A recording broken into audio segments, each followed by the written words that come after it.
بسم اللہ الرحمن الرحیم۔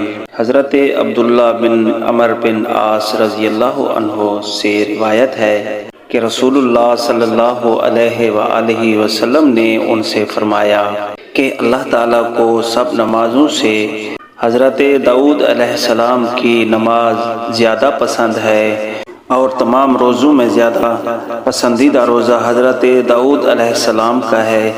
وہ نصف رات تک سوئے رہتے، پھر تہائی شب عبادت کرتے، اس کے بعد رات کے چھٹے حصے میں سو جاتے، نیز ایک دن روزہ رکھتے اور ایک دن روزہ نہ رکھتے۔